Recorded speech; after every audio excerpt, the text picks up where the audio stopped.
Forgive me for putting it this way. The spiritual ancestors of Lordship salvation teachers were probably deeply disturbed by Jesus' gospel.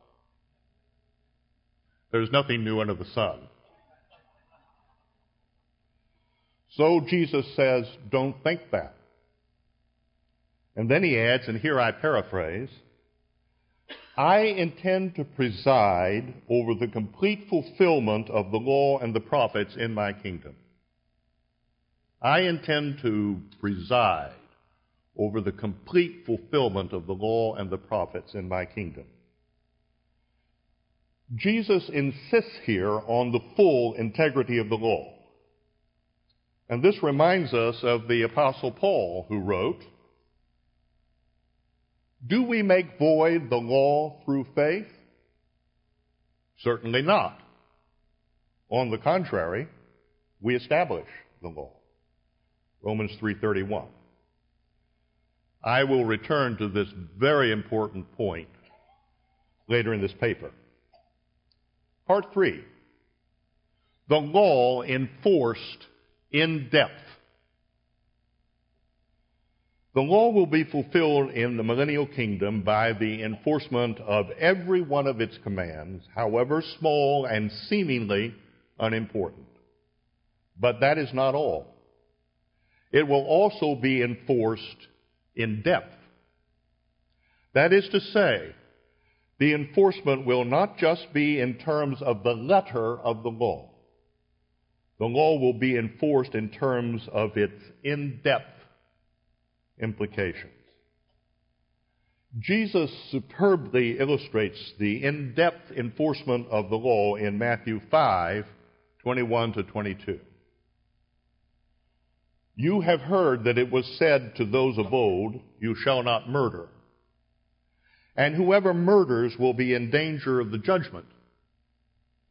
But I say to you that whoever is angry with his brother without a cause shall be in danger of the judgment. And whoever says to his brother, Raca, shall be in danger of the council. But whoever says, you fool, shall be in danger of hellfire. Now I ask you, has there ever been a time or a place in human history like that? A person gets mad at his brother without good reason and is prosecuted just for that? Or he says to him, Raca, you idiot. He can go before a jury. Of course not. But this is the future king speaking. He is still talking about how things will be in his kingdom. No other interpretation makes sense. But this one makes perfect sense. Let me explain. The Old Testament law forbade murder. But behind murder, there almost always lies some form of anger. In the millennial kingdom, judgment will not be executed on murder alone, but on anger itself, thus fulfilling the implications of the law. Here's how it will go. If a citizen of the kingdom expresses unjustifiable anger against a fellow citizen, he will be in danger of the judgment.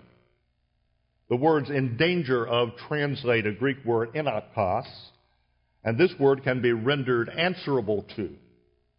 A court hearing is implied. We might call this a misdemeanor. But if the anger is expressed in an insulting way, so that a person calls his fellow citizen something like an idiot, that person is answerable to the council. The Greek for the council is to synedrio, a functional equivalent of a jury. We might call this offense a felony. But if the verbal abuse arises to the level of you fool, The offense is punishable by banishment to Gehenna. The Greek here is tein Gehenna. We might call this a capital offense. Bear in mind that at the second coming, the king will banish the beast and the false prophet still alive into the lake of fire, Revelation 19:20. It follows that anyone else in the kingdom can be banished to the same place if the king commands it. Please note, the word inakos that I mentioned earlier is used for all three cases Jesus is illustrating. This implies that some flexibility may be used in assessing these penalties. But that does not affect the obvious point. Jesus is describing a strict enforcement of the law that is far above and far beyond anything mankind has ever known before.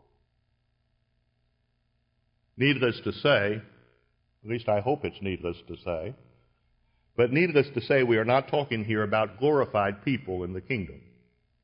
They, of course, will be unable to sin in any way. But we are talking about the type of ordinary person who might be among the many that will participate in the rebellion of Gog and Magog. In fact, after 1,000 years of the kind of government our Lord describes here, the world will be ripe for revolt. When Satan is released from the abyss at the end of the millennium, is it any wonder that he will find a large response to his call for rebellion?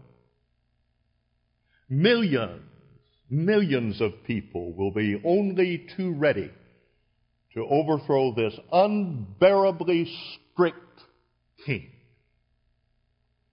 They will no longer wish to be ruled with a rod of iron. Psalm 2:9, Revelation 2:26-27. Part 4, establishing the law.